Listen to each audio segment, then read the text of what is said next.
Domingo, you look great. Oh, thank you. Okay. So we're on live now. Domingo, how does the screen look?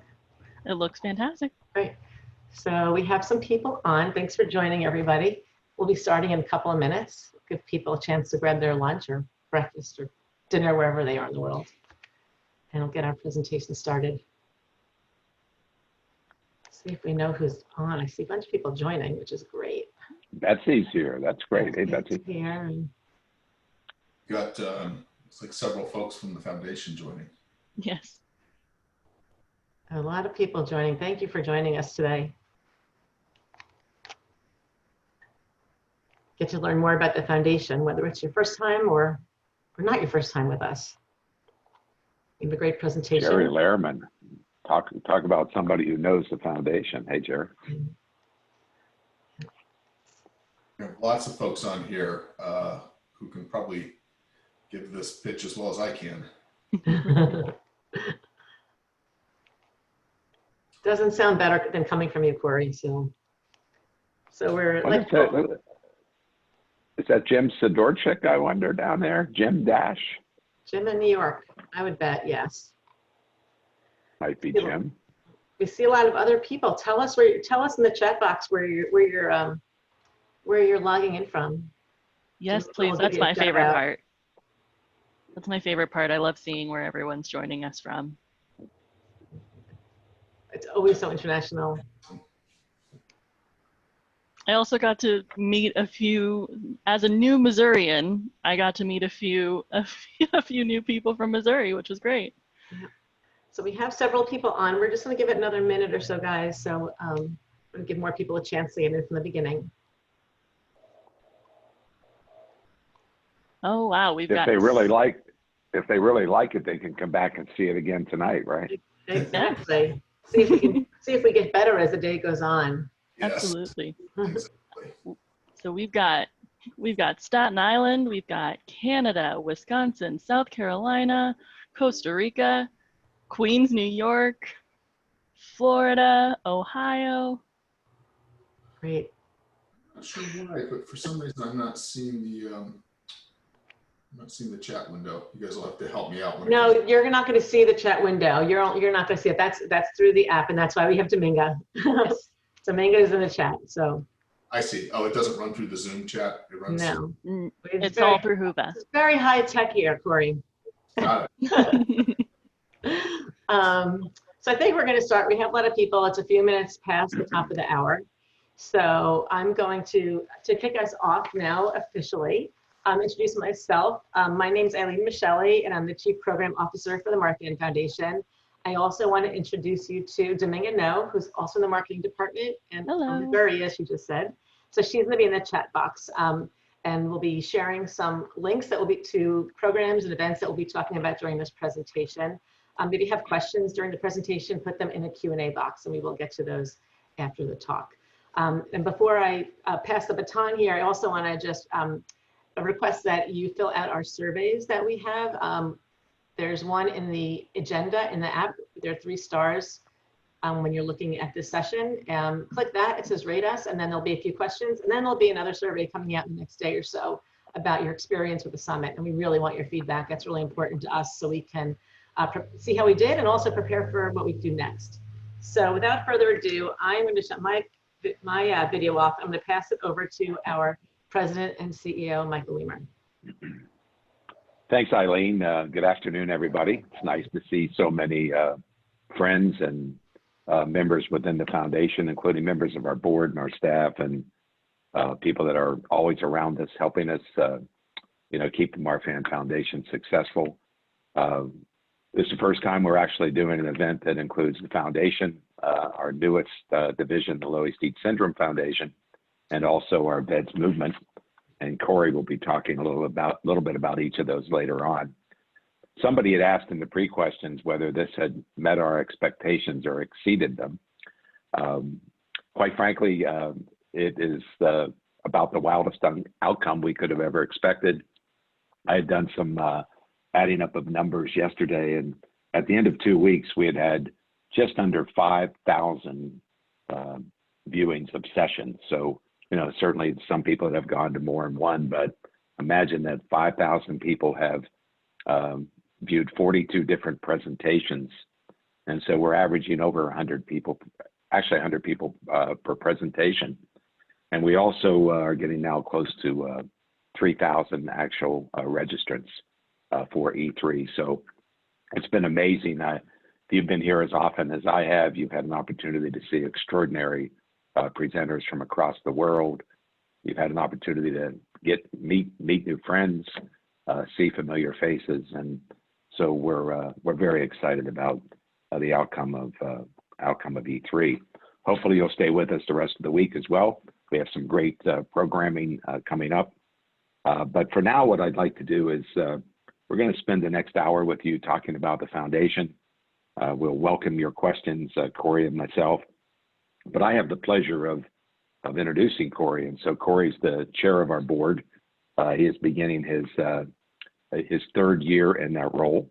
However, he'll tell you a little bit about his foundation experience. What I think is great about Cory is he has not only extraordinary passion for our mission, but he brings us a bit of corporate balance, which is always good in these kinds of organizations. And he also has very strong leadership skills, which are another critical role in leading a group like this. So without further ado, thank you again for being here. It's an honor to be in your company, and I'll turn it over to Cory. Yeah, thank you, Michael. Thanks for the handover, and thanks for the kind introduction and your partnership. I will be happy to spend the next probably 30 minutes or so and just talk about the foundation and trying to take your questions, and leave plenty of time for that. And Domingo, feel free to chime in if there are any questions that sort of come up as we sort of go through the materials here.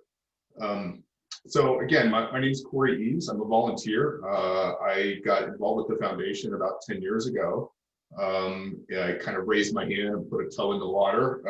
I had a personal connection to Marfan. My mother and brother, and actually 4 generations of my family are affected by Marfan syndrome. And that really motivated me to, as I say, raise my hand and sort of get involved with the foundation over a decade ago, and have served again as a volunteer and chairman of the board for the last few years. The Marfan Foundation has been around a long time, several years.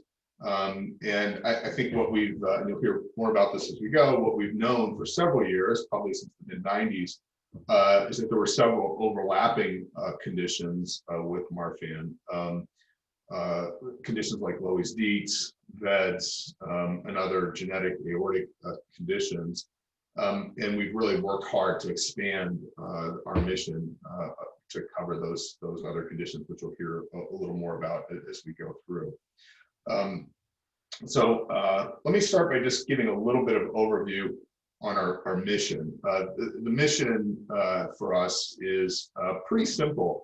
It's to save lives and improve the quality of life for individuals with Marfan syndrome, Loeys-Dietz, VEDS, and other genetic aortic conditions.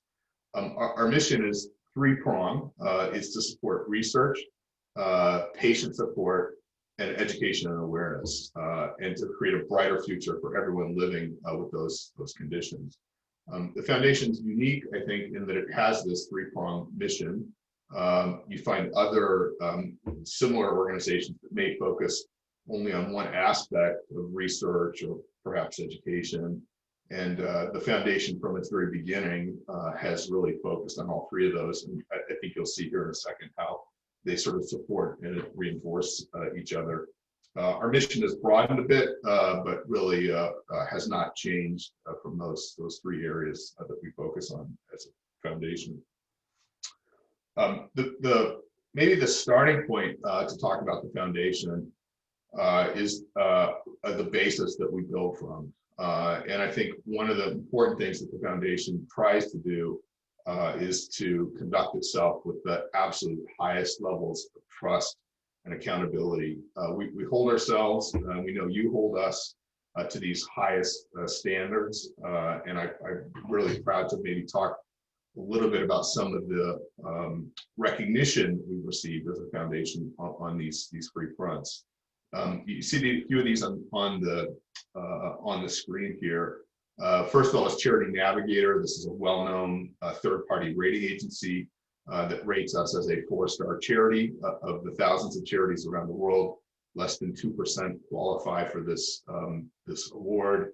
And it measures the foundation on a whole series of criteria about our transparency and governance in the foundation. You see similar awards, a platinum seal from GuideStar, standards from the National Health Council, and so on. And one of the ones I'm actually most proud of as well is the one you see there on the right. This is an award from the National Nonprofit Times that has ranked us for 3 years running one of the best places to work in the U.S. And this is really important. The foundation is made up of about 20 full-time employees that form the core. And then really everything else that happens around the foundation happens through volunteers. Volunteers on different boards, at our fundraising events, and so on. And so having that core of employees who are committed and happy and working toward our mission really is where it starts, and then forming a tremendous partnership that we have with our volunteer base. The foundation is governed broadly by 3 different boards. The first is our general board of directors, and this board of directors is again an incredible group of volunteer leaders. Everyone on this board has some connection to one of our conditions, to Marfan, Loeys-Dietz, VEDS. We have several folks on the board who are personally affected. We have parents of folks who are affected. We have several physicians on the board, and so on. This board of directors meets regularly. It's been virtual the last several months, but meets regularly and oversees the general administration of the foundation. Again, works very closely with the staff at the foundation to drive the mission forward. The next thing I should just highlight here, I guess, is some of our newest board members.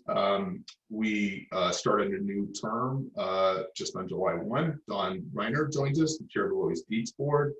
Dr. Juan Bowen. Juan is the director of the Marfan Clinic at Mayo.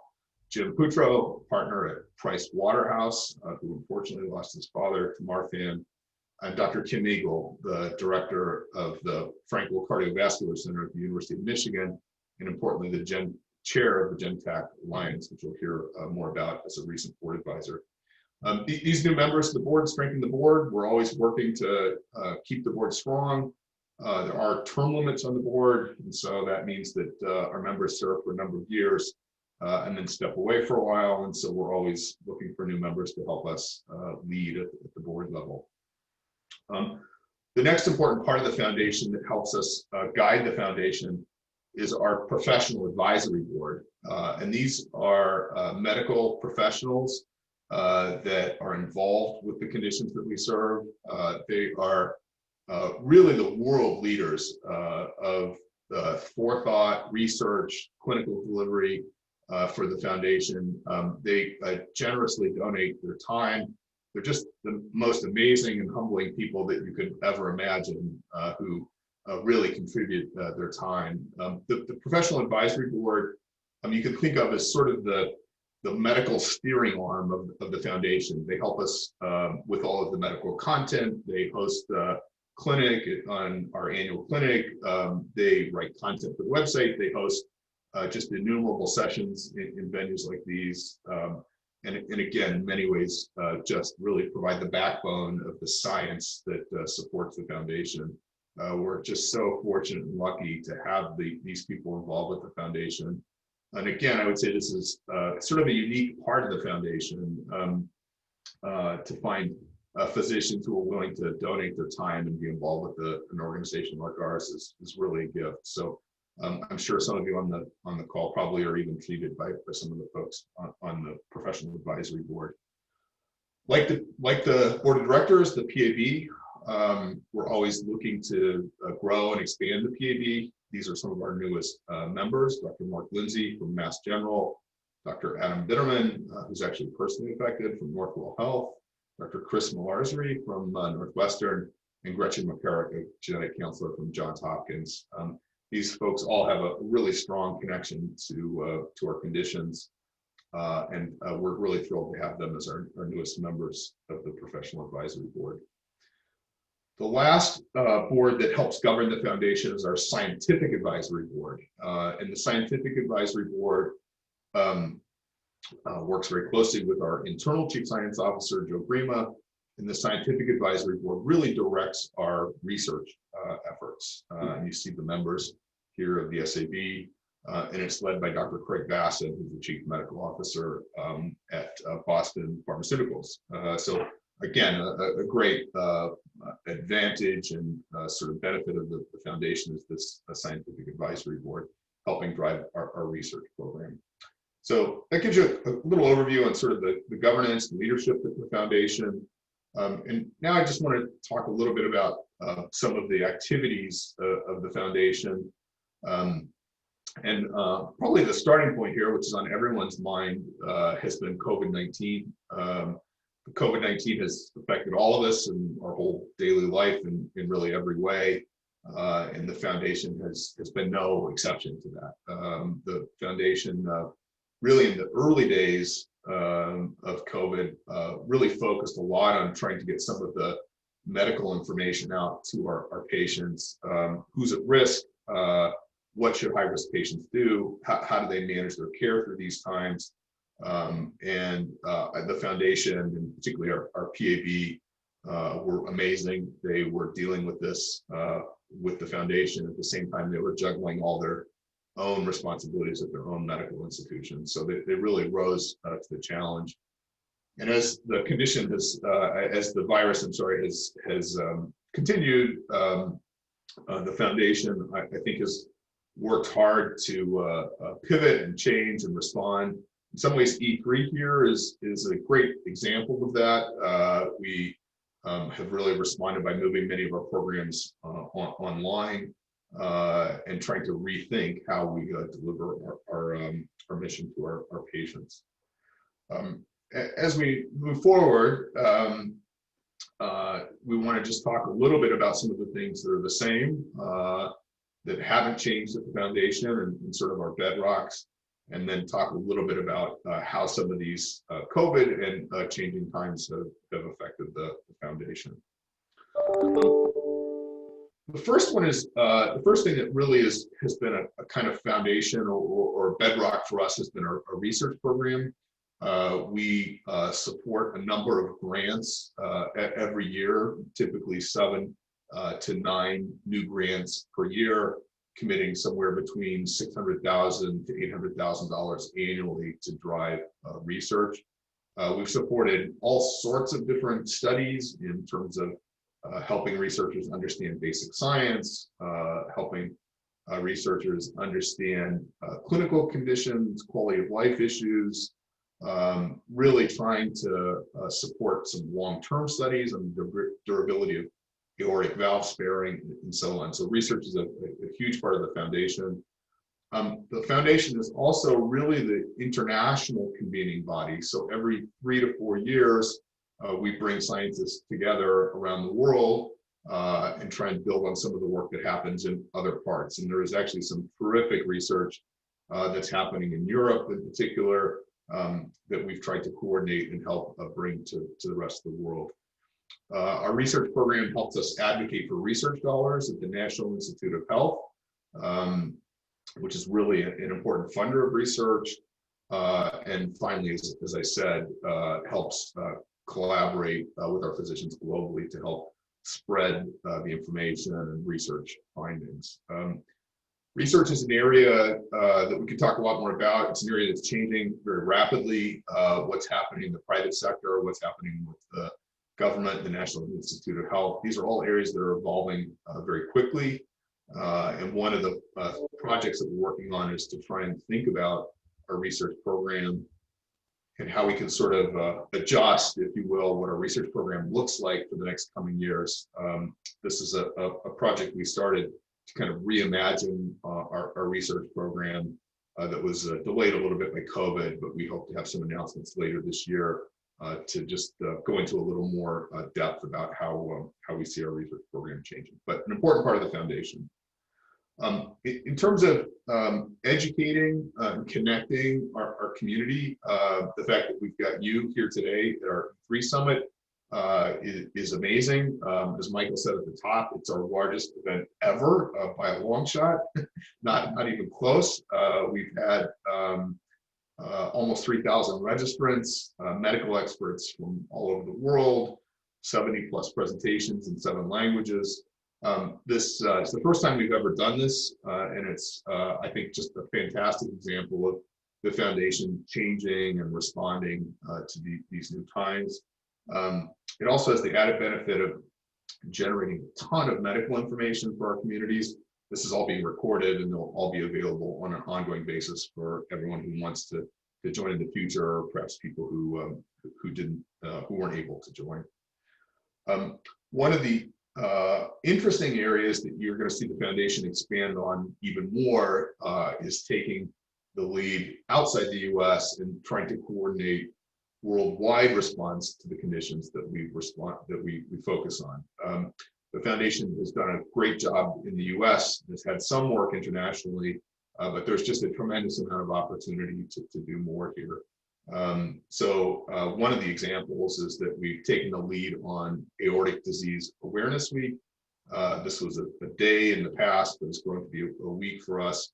This is a worldwide event that was started in Sweden and has now really grown to include aortic awareness all around the world. Tremendous event. Learn more about that on our website. The other thing that you'll hear about is our international efforts to expand our walk program.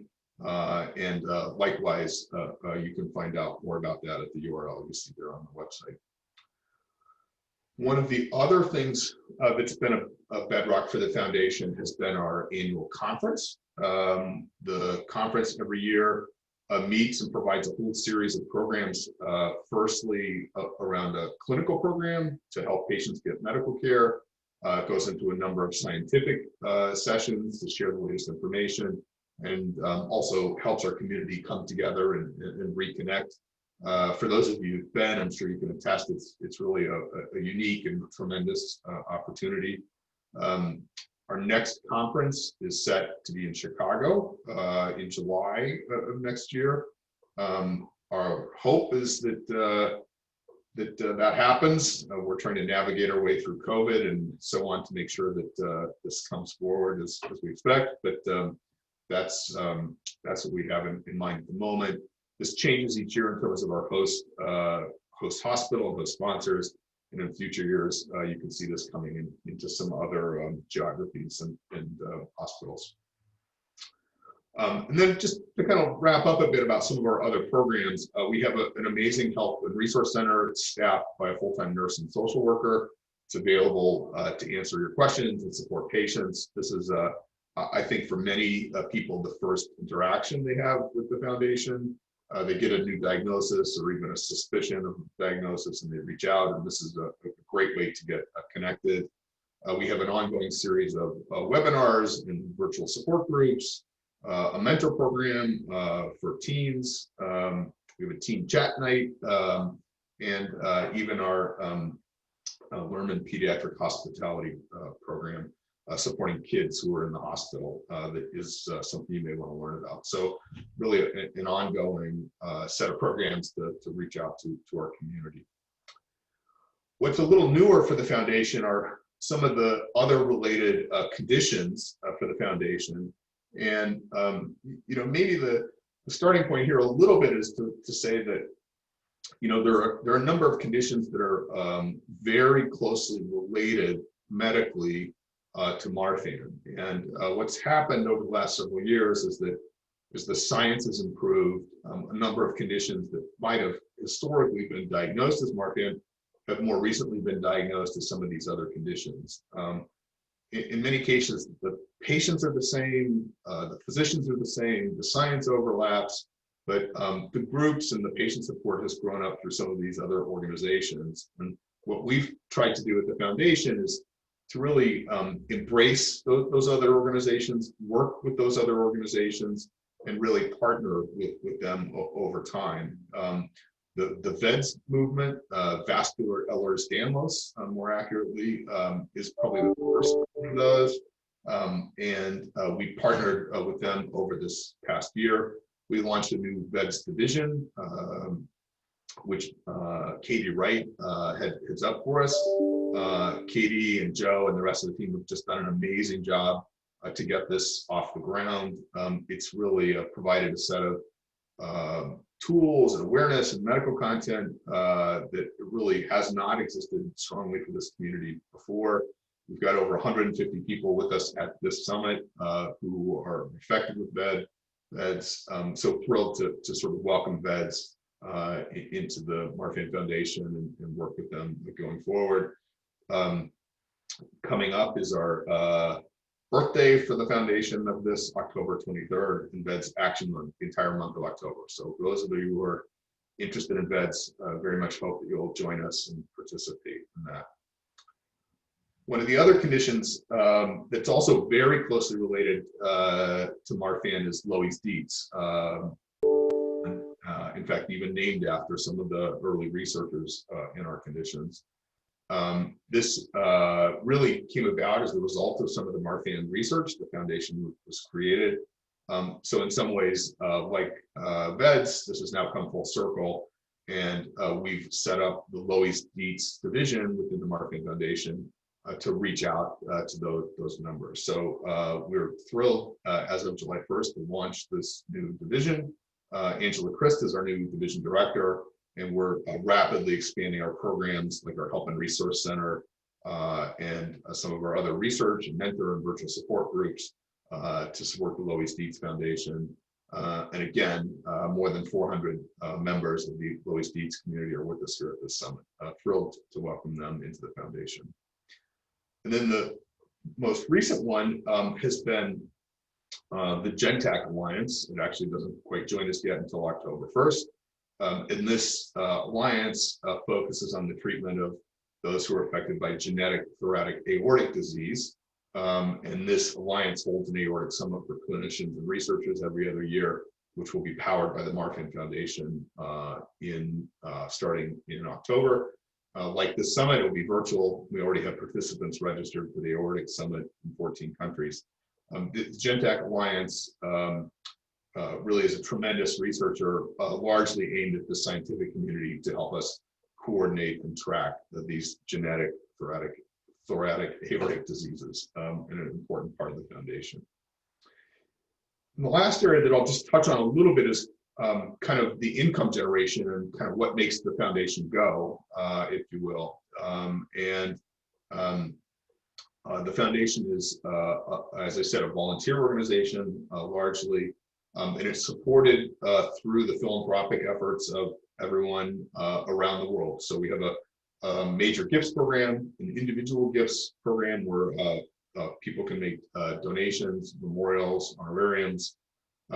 We run special events. There's a Heartworks event that is held a couple of times a year, once in New York, once in St. Louis, and other parts around the country. And then a series of other events and fundraising activities that you see listed here.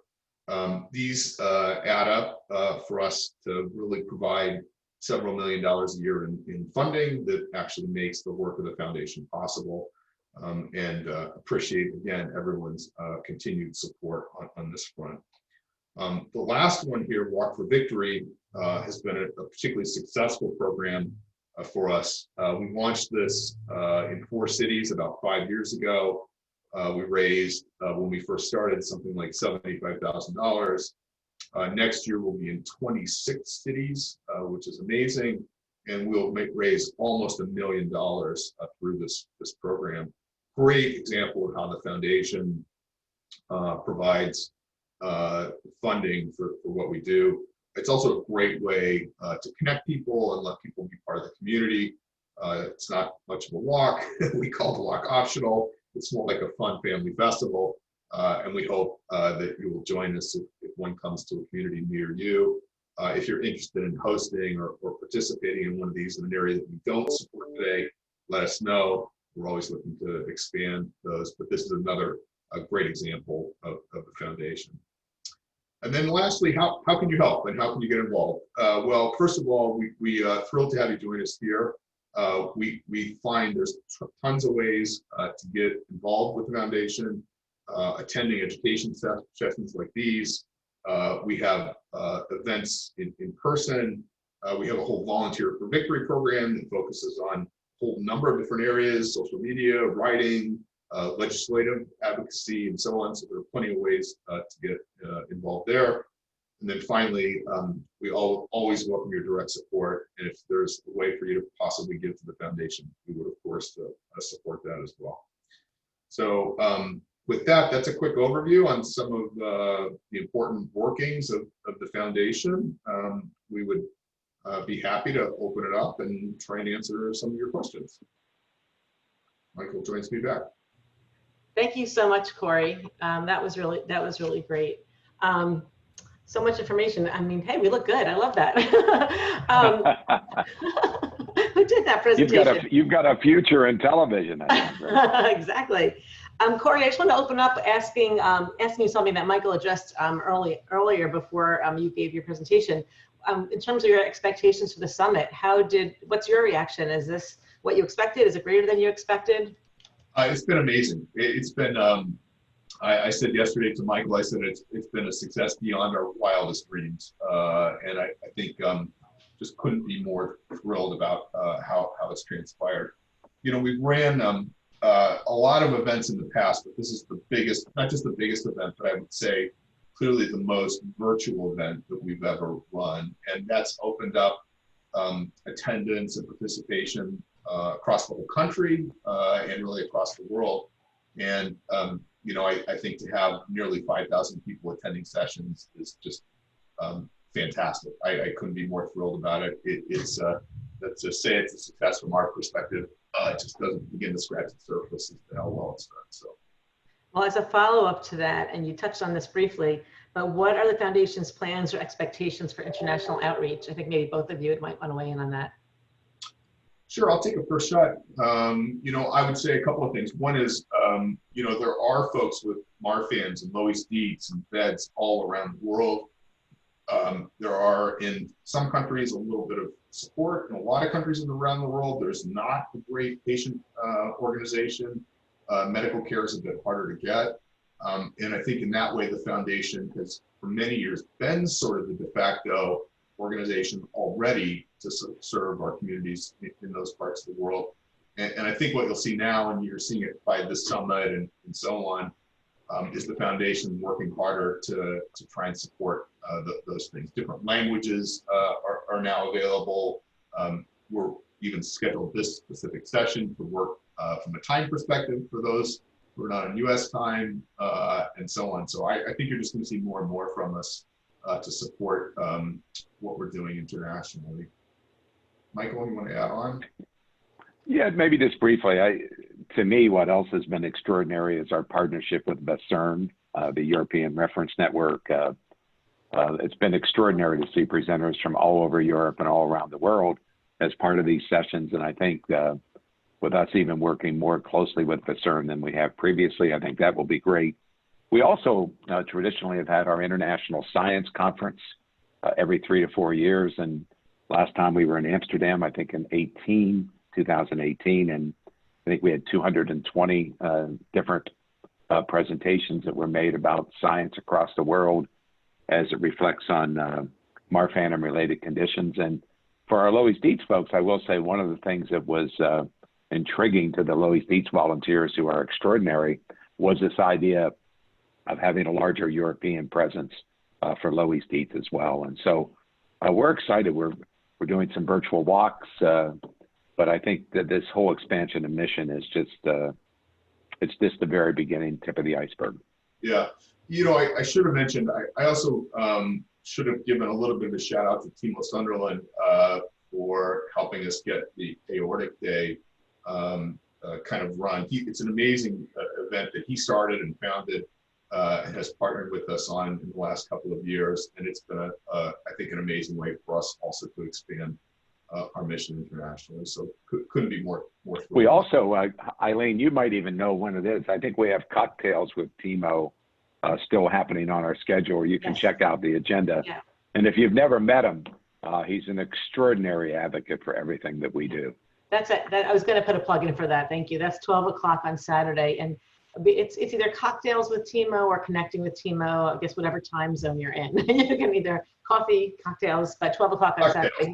He's got a great presentation scheduled. So take a look at that. Great. You touched on this, Cory, but I know there was a very direct question in the app about this. How is the Marfan Foundation funded? I don't know. I'm always asked, like, do you get government funding? Like, who supports the foundation? So if you can go into that a little bit more and explain that, and then I have a follow-up on it. Sure. So the foundation gets a very, very small percentage, and I don't know the number off the top of my head. Michael may know it, of our funding from the government. But the vast majority of our funding comes through donations, simply put.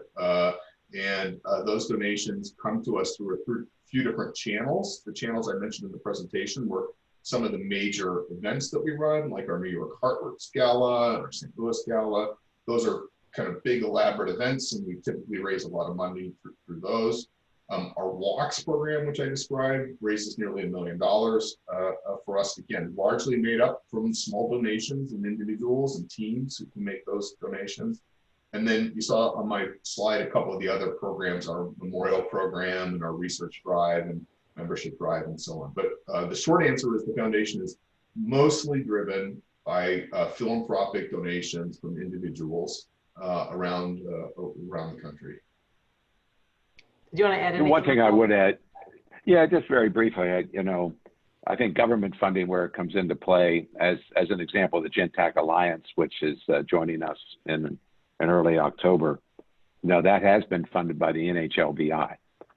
So they really got that started and then kept it going, and now it's being turned over to the foundation through its leadership to really continue the journey that NHLBI began. And then naturally our clinical trial. Many of you know it probably as the Loeys-Dietz trial, but without government support, it would just not be possible to do a trial of that nature. And so I think it's critical, particularly around research, that NHLBI comes forward and helps. Yeah, maybe the other thing I should have added on too is we do have some increasing number of sponsors who help us sponsor some of our events as well. Various hospitals and so on in particular have become a growing important part of the funding of the foundation. Yeah. And to that end, I just encourage everybody to go into our virtual exhibit hall in the app and visit those hospitals that are sponsoring this event. Comment, like it, watch the videos. They're very short, but just to show our support, because we are so grateful that because of them we can bring this to you all without a charge. So. Eileen, let me also give out a quick a shout out to Avon and American Communication Construction. They're one of the presenting sponsors, and they're also an amazing sponsor of our annual conference. So Avon, wherever you might be today, thank you for your extraordinary hospitality and support. Cheers to that. Another follow-up question on funding, and it's here on the app, but we get this. I get this question asked a lot. Does the foundation have the ability to help people in financial need to obtain the treatment that they need, or any services that they need related to their diagnosis? Michael, why don't you take that? That's a question as you know we get quite often. Resources are such in rare condition organizations that providing individual support is really virtually impossible from a pure, financial standpoint. But I think where we work our magic is really through the Health and Resource Center and making connections for people that will provide the appropriate care they need, and sometimes helping them achieve that care.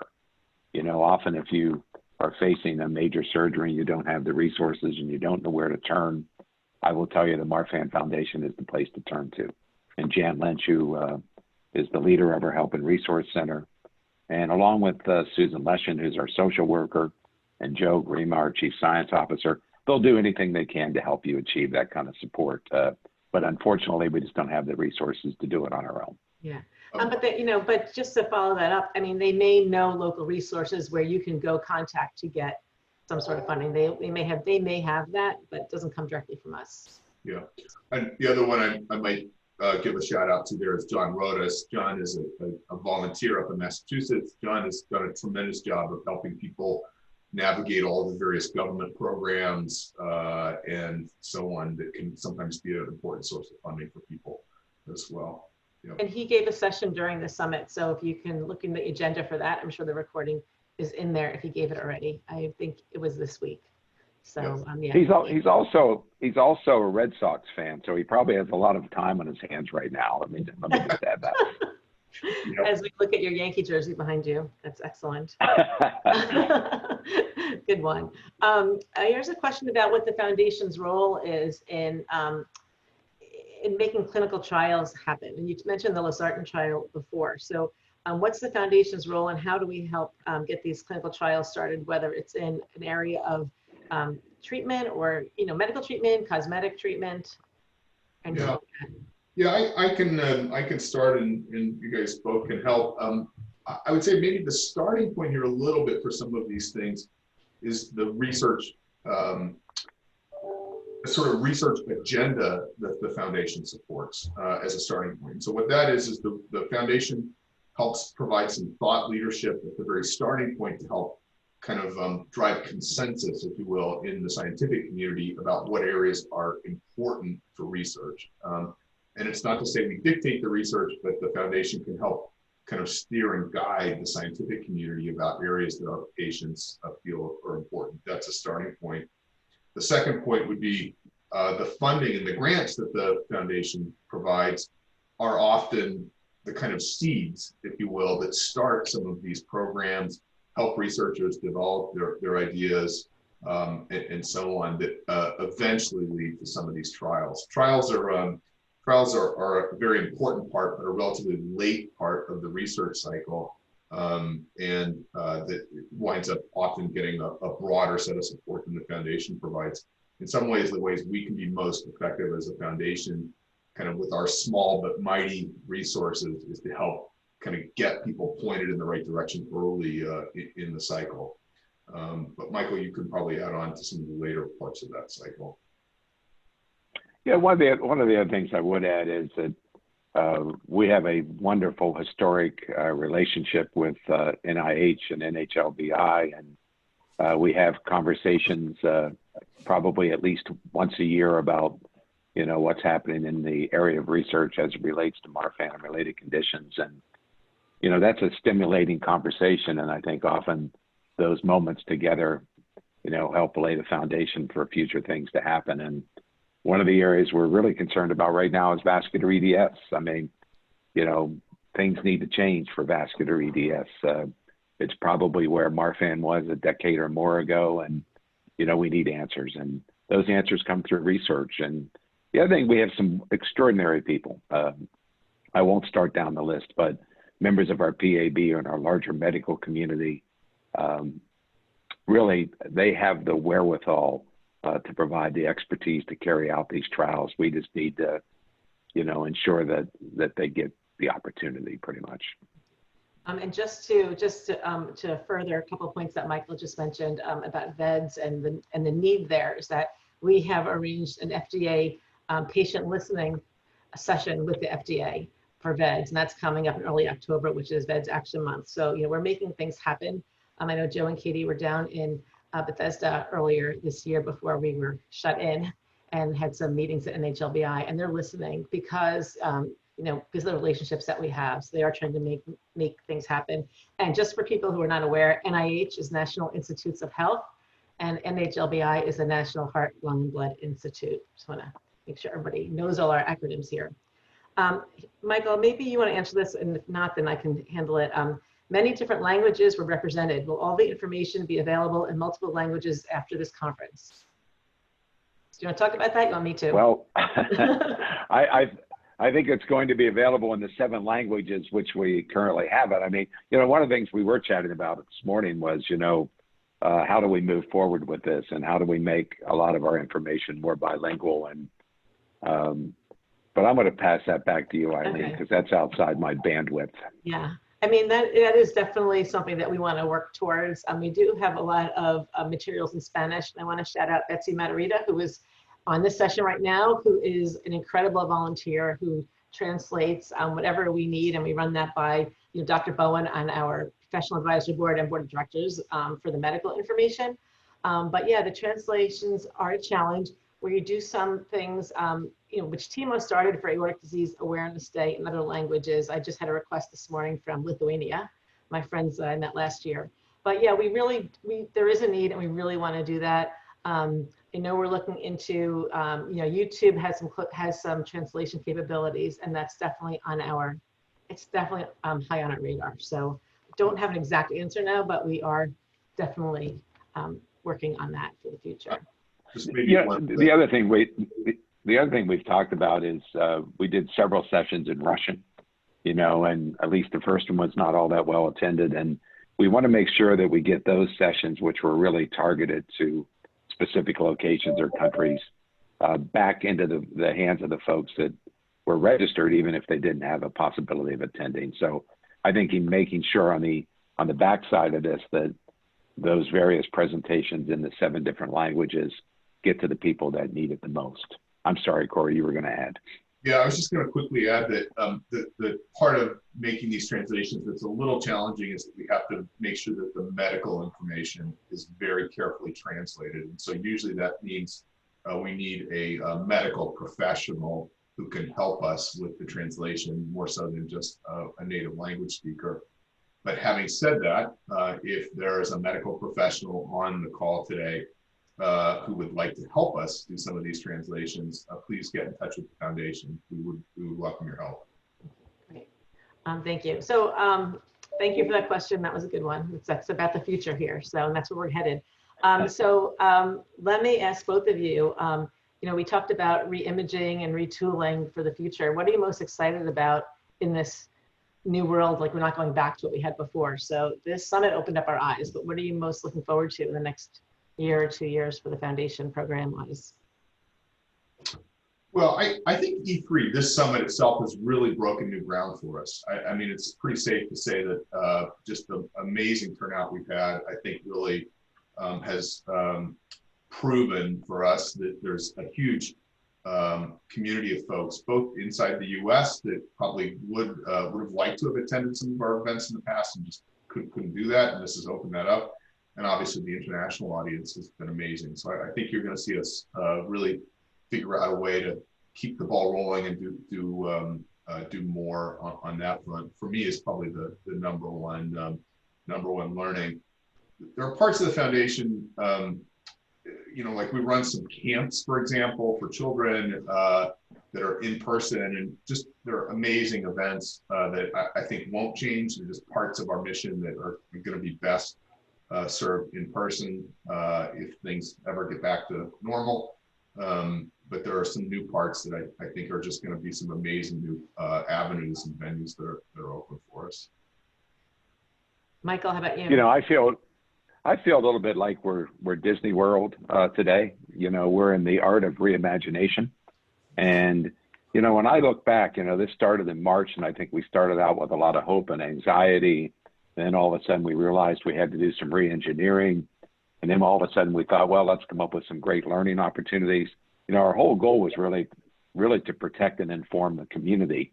And on the back end was get us to the better days. And we're still in the midst of that journey, that. And we still need to figure out whether we can have a conference in Chicago this year or not. But I think for the foundation, I wasn't here in the beginning by any means, but I have to tell you, I think this was maybe the most exciting window of time. All of a sudden you have E3, all of a sudden you have the Loeys-Dietz Foundation returning to be part of Marfan. All of a sudden you have this vascular EDS division that's, been launched. And on the back end, you have the Gentaq Alliance joining us. To me, this is an extraordinarily exciting time, in a time that I'm I feel blessed to even be here and be part of that. So I don't think, quite frankly, I don't think there's any looking back. And I think when we look forward, we have to do it recognizing the tremendous organization we have and have had behind us.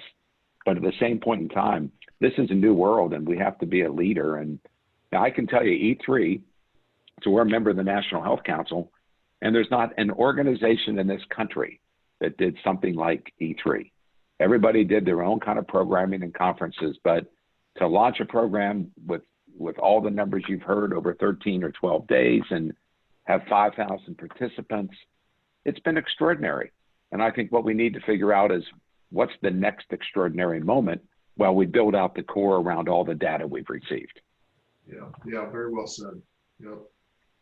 So one thing I want to add on to, what's next after the summit is I can just, say a couple words about how we want to keep this community together. And, you mentioned Walk the Wonders, which if everybody saw the date, that starts today. So everybody should have gotten an email about it today. It's an online global walk. It's just, all we want is just register, and we're going to do a group walk to the 7 wonders of the world. It's not competitive. And it's just a way for everybody to get together and talk to each other within the app. And you can be anywhere in the world to do it. And so that website again is marfan.org/walkthewonders. And if we had 2,800 people in this summit, hopefully we can have over 3,000 people in Walk the Wonders, and we can achieve a goal together and keep the conversations going that we started here. So so that's what's next after you get off of this webinar. Well, yeah, I think there's one. Hey, Eileen, one other thing to mention. So we have this whole Gentaq Aortic Summit coming up, and we're really bringing together the scientific leaders around aortic disease and aortic care for a biannual conference. But on the back end of that, we're going to have a very special program with some of the lead presenters from the Alliance, meeting with our community like this as well. So I believe that will probably be later or late in October, Yes. But it will be pretty much everything you need to know about the current science as it relates to aortic health. So I'm really excited about that as well. You probably mentioned this as well, but our walk program starts up in the spring. And so assuming, again, things are a little more normal than they are today, we will have a very active season with the Marfan Foundation and all of our conditions sort of coming soon to a town near you. Great. And I would be remiss, all this talk about the Aortic Summit and this broadening community. I just want to also just put a plug in for Aortic Disease Awareness Week, which we talked about earlier, but there is a way that you can all get involved. And the Marfan Foundation, our public facing event for this is about raising your hands to raise awareness for the risk factors of aortic disease. So that's on our website as well. And Domingo will put the link in there and the directions for how you can be part of this by submitting your picture with your hand raised, with your diagnosis, and we'll be creating some great visuals, a video, and it's a great way to, again, this is why we're in it, is to bring everybody together and to embrace all the different related conditions. So anyway, so before we finish up, Michael, do you have any last words? We'll give Cory the last word here, but you go first, Michael. Any final words? I always let volunteers go first, but I'll take a shot here. I just want to say thank you. Thank you for the support of the foundation. Thank you for the energy that you bring to everything the foundation does. I always say, the only purpose the Marfan Foundation really has is to serve its communities, and I truly believe that. And without volunteers, it would be a shell of an organization. I think we have 25 staff people today, but we have thousands of volunteers, and we have a rich history of leadership. And so I'm just very thankful for the commitment that everybody has to being part of the foundation and making it better and making it grow. And so we're honored to be in your company. So thank you. So I wanted to have Cory have the last word as the lead volunteer. So give him the big bang to go out with. So yeah, well, I would say the same thing that Michael said is I'm thrilled and humbled to be part of the organization as a volunteer. It's really the community that we serve that makes it all possible. And so we're supported by an amazing team with Michael and his team, but it's really the volunteers in our community that's really why we're here. So if we can really drive the research agenda forward, if we can help support patients, and if we can drive education and awareness for the conditions we serve, that's what it's all about. So thank you guys for your participation, and thank you for your support of the foundation. And thank you, everybody. If you want to hear more about us or the same thing, we'll see you tonight. Otherwise, check out the other presentations tonight, and we will see you at another session. Thank you. Thank you, Cory and Michael. Thank you very much. Bye-bye, everybody. Thank you.